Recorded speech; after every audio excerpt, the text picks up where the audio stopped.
মোহনপুর থানার নীলদা হাই স্কুলে ঘটল এক অবাক কাণ্ড। বিশ্ববিদ্যালয়ের সরবরাহরত ট্যাঙ্কের জল খেয়ে অসুস্থ হয়ে পড়ল স্কুলেরই ৩৭ জন পড়ুয়া, আর তাই ঘিরে শোরগোল পড়ল স্থানীয় এলাকায়। অসুস্থ পড়ুয়াদের প্রথমে উদ্ধার করে পশ্চিম মেদিনীপুরের বাগদা গ্রামীণ হাসপাতালে ভর্তি করা হয়। তাদের মধ্যে বেশ কিছু জনের অবস্থার অবনতি হতেই পূর্ব মেদিনীপুর জেলার এগরা সুপার স্পেশালিটি হাসপাতালে স্থানান্তরিত করা হয়। সকল পড়ুয়াদের চিকিৎসা চলছে। ঠিক কী কারণে এই সমস্যা হলো তা খতিয়ে দেখছে বিশ্ববিদ্যালয় কর্তৃপক্ষ। এলাকায় যথেষ্ট চাঞ্চল্য ছড়িয়েছে। কোচবিহারের একটি বেসরকারি হাসপাতালে রোগীর ছুটি হয়ে যাওয়ার পর রোগীর পরিবার টাকা না দেওয়ায় রোগীর পরিবার এবং রোগীকে মারধরের অভিযোগ উঠল হাসপাতাল কর্তৃপক্ষের বিরুদ্ধে। আর ঘটনাকে কেন্দ্র করে উত্তাল পরিস্থিতি তৈরি হয়। অবশেষে কোচবিহার জেলার তৃণমূল কংগ্রেসের সভাপতি অভিজিৎ দে ভৌমিক সেই হাসপাতালে গিয়ে রোগীর চিকিৎসার টাকা পরিশোধ করে সমস্যার সমাধান করেন।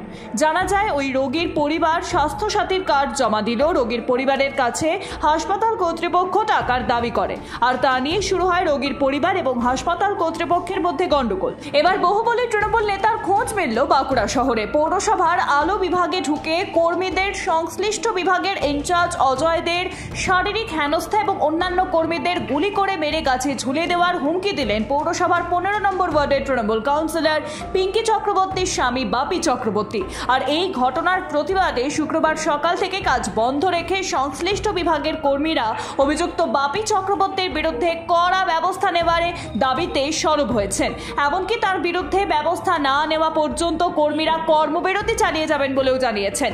বাঁকুড়া পৌরসভার আলো বিভাগের ইনচার্জ অজয় কুমার দের দাবি, 15 নম্বর ওয়ার্ডের কাউন্সিলরের স্বামী বাপি চক্রবর্তী ও তার দলবল অফিসে ঢুকে অবাধে হামলা চালায়, ফাইল খাতা ছেঁড়াছুড়ির পাশাপাশি কর্মীদের হুমকি দেন বলে অভিযোগ। ওই বিভাগের কর্মীদের দাবি, এর আগেও একাধিকবার বাপি চক্রবর্তী হুমকি দিয়েছেন, তখন বিষয়টি পাত্তা দিইনি। এখন অফিসে ঢুকে হামলা চালানোর পাশাপাশি মেরে ঝুলিয়ে দেওয়ার কথাও বলেন তিনি।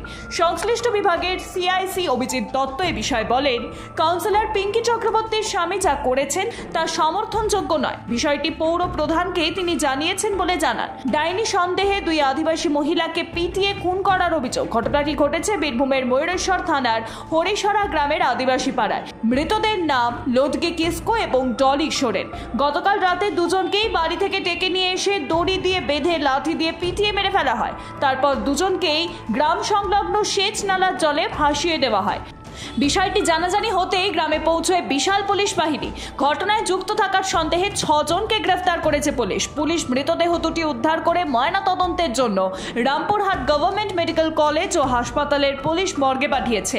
গ্রামে আতঙ্ক থাকায় পুলিশি টহলদারি চলছে। গত 18ই আগস্ট মালদার কালিয়াচকের মেজমপুরে এক সংঘর্ষের ঘটনায় পুলিশের সামনে আহেদুল শেখ নামে স্থানীয় এক যুবক খুন হয় বলে অভিযোগ। আর এই ঘটনায় মূল অভিযুক্ত হিসেবে নাম উঠে আসে তৃণমূল নেতা আসাদুল্লাহ বিশ্বাসের। ওই খুনের ঘটনায় ইতিমধ্যেই আসাদুল্লাহর ছেলে সরফরাজ বিশ্বাস সহ মোট 8 জনকে গ্রেফতার করে কালিয়াচক থানার পুলিশ। ধৃতদের মধ্যে রয়েছে মোজাফপুর গ্রাম পঞ্চায়েতের তৃণমূল প্রধান মোহাম্মদ সারিউল্লাহ।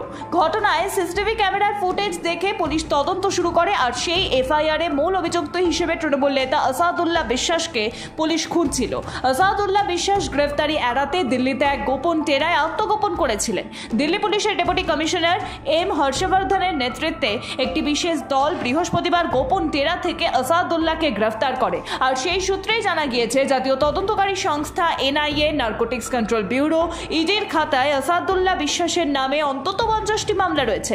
পশ্চিমবঙ্গের মোস্ট ওয়ান্টেড ক্রিমিনাল হিসেবে পুলিশের খাতায় নাম রয়েছে। আরও অভিযোগ, সে অন্তঃরাজ্য জাল নোট পাচার চক্রের মূল হোতা। স্বাভাবিকভাবেই দিল্লিতে আসাদুল্লাহর গ্রেফতারি হওয়ায় মালদা জেলা তৃণমূল শিবিরে অস্বস্তি বাড়ল। যদিও মালদা জেলা তৃণমূল নেতৃত্বের দাবি, আসাদুল্লাহ বিশ্বাস দলের একজন সমর্থক মাত্র। তার নিকট আত্মীয় রাহুল বিশ্বাস তৃণমূল প্রধান ব্লক সভাপতি এবং আরও এক আত্মীয় তারেক বিশ্বাস দলের অঞ্চল সভাপতি পদে রয়েছেন। তবে আসাদুল্লাহ তৃণমূলের কোনো পদেই নেই।